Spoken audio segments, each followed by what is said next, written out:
Welcome back to Your Real Estate Voice with Barb Schlinker. It's the weekly radio show that informs and it educates you on how to buy or sell real estate, and it does it with the host of the program, Barb Schlinker, the owner of Your Home Sold Guaranteed Realty.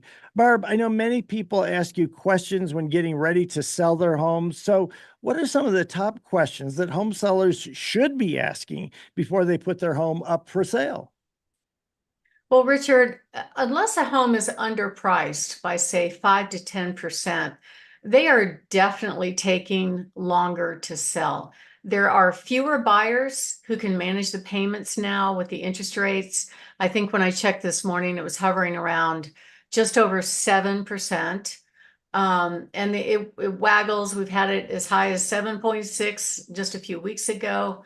Um, and the other problem that they have is that the inventory has gotten a lot higher than it was just a year ago. So we've got more sellers competing for fewer buyers. So even though it's saying it's kind of hovering between a seller and a buyer market, the truth is it's only a seller's market if it's priced right, if it's prepared right, and if it's promoted properly. All those things are absolutely critical. So let's cover some of the top questions a home seller should be asking, especially to a real estate agent. Number one, how do I prepare my home for sale before I sell it? So people don't sell homes every day, and I often get questions about, well, should I do this? Should I do that? And so I just tell them, look, when we're taking pictures, the tips that you're getting are for photo day. Things like pick up the rugs in the kitchen and the bathrooms, take off all the clutter off the counters, that kind of stuff. If you can leave it like that, fine. If not, it's fine, but make sure you at least do it for the photos because that gets the buyer in the door. They may not remember little things like that when they get there. And we do it multiple times every single week. And what we do, we come out, we take a grand tour of your home. We'll give you tips on what to do, what not to do. And then also a really good idea on how much your home will sell for. And of course, what you'll put in your pocket when it sells. So the number two top question we get is, what's my home worth? So I would say a majority of people are naturally gravitate to all those online automated valuations, but I can tell you they are not always right. Zillow is just averaging the homes around you. Most of these are doing that. They call them algorithms. I don't know what that means, but I think they're just averaging the average price per square foot all around you. And unlike the boom, not every home is selling. People think when my house is going to go on the market, it's going to sell.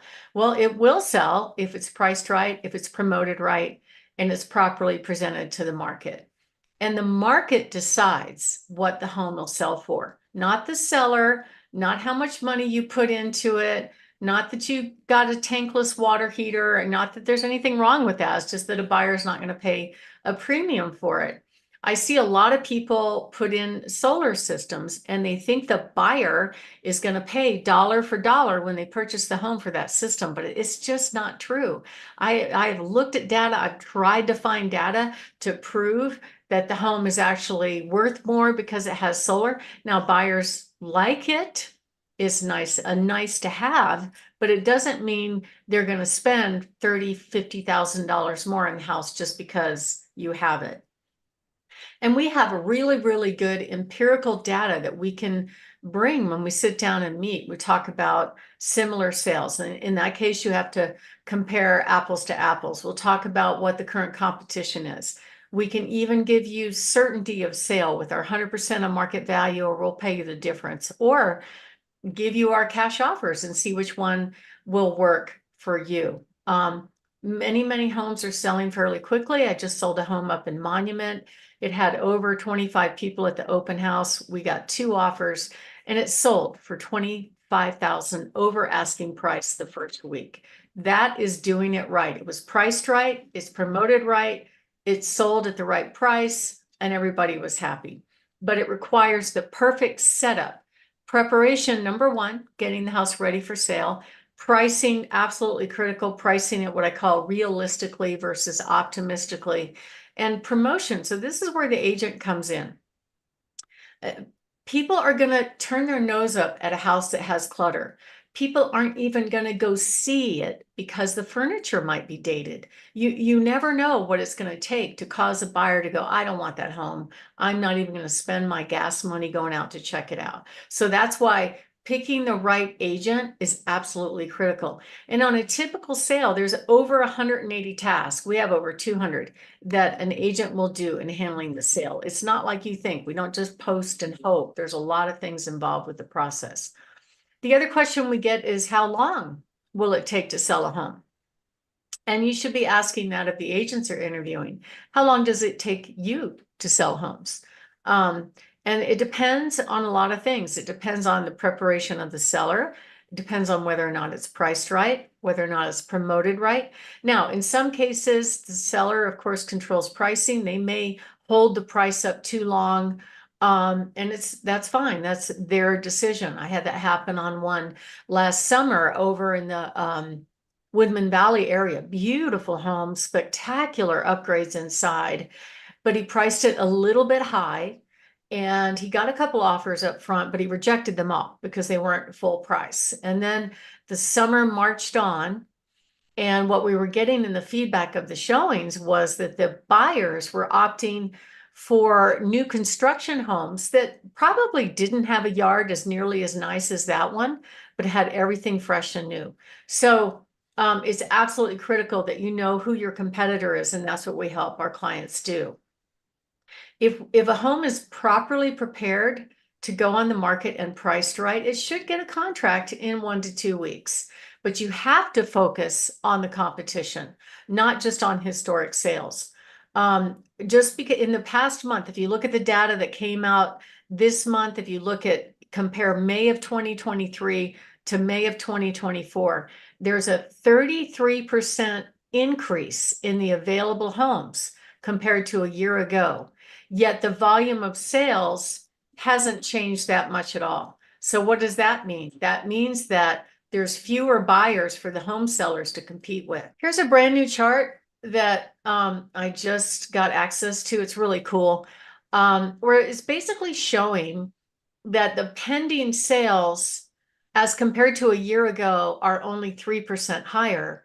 Yet the volume of inventory, so you go back to the last slide, is 33% higher. That tells me very clearly that home sellers are competing for fewer buyers that can afford homes in this market.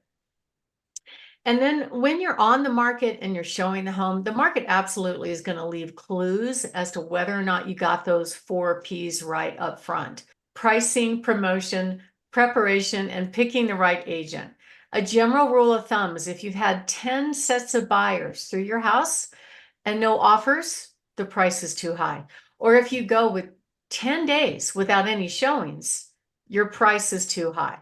Or if you're getting some offers, but they might be a little bit low, you're probably really close to being priced right, and you just need to make a small adjustment. And when you get offers with strings attached, like if they're asking for too many closing costs or things like that, don't take out and shoot the buyer, because at the end of the day, they're interested enough to make an offer, right? So it opens negotiations. Sometimes they're just fishing. Sometimes their agents are telling them to fish for a lower price. But if they really, really want the house, they're going to stay engaged. And then what about contingencies? So as an example, if the purchaser has a house to sell, I always ask this question of home sellers: how do you feel about that if they make an offer on your home? And most sellers, it's pretty much a hard no. It's an all stop. I don't want to wait for somebody else's house to sell before mine actually closes. And I don't want to tie up my home during that process. Well, one thing that's different about us is we have solutions for that. We could take their house, even though they're not our client, and present them to our cash offers and get their home sold so they can buy yours without a sale contingency. Another thing that we're seeing more and more of right now is home sellers that have loans, particularly VA loans or FHA loans. They can be assumed. A VA loan can be assumed even though you're not a veteran. And I can tell you, if you get into a deal where you get the opportunity to assume a VA loan, it is a gift to the buyer. I just had one close last month. The sales price was 1.1 million. The loan amount was about 5.5 million. The buyer assumed the seller's loan at an interest rate of 2.25%. Now, if they'd have gotten a loan for that 500,000 at the current rates, which is about 7%, their payment would have been a lot higher. And over time, it would have cost that buyer another $500,000 to pay for that home over the life of the loan. So it is a gift if you have the opportunity for a VA assumption, and it is absolutely a gift if you're offering it as a home seller to let them assume your VA loan. If it's a veteran assuming your loan, you're released from liability right away at the closing and you're good to go. I have a listing right now up in Crystal Park where he's offering an assumption on his loan, whether that person is a veteran or not, it doesn't matter. That is a huge present. It's like giving him $500,000 off the price of the home. That is how important it is. And it really doesn't take that much time. The one that I closed, we got approval in 6 weeks, and we could have closed right away, but the buyer wanted to wait a little bit longer for whatever reason. So some of these things can be offered. And sales contingencies, of course, can be very, very complicated.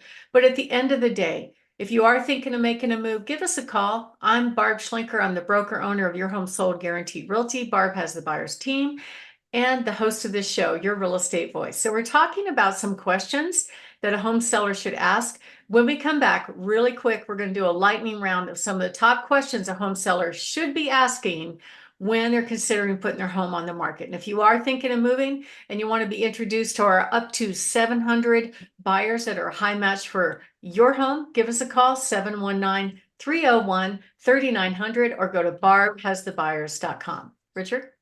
Barb, we're discussing the top questions that a home seller should ask when they're getting ready to sell their home. Everyone knows that I have been recommending you for years and years now. Tell us, what are some key questions that a home seller should ask from real estate agents?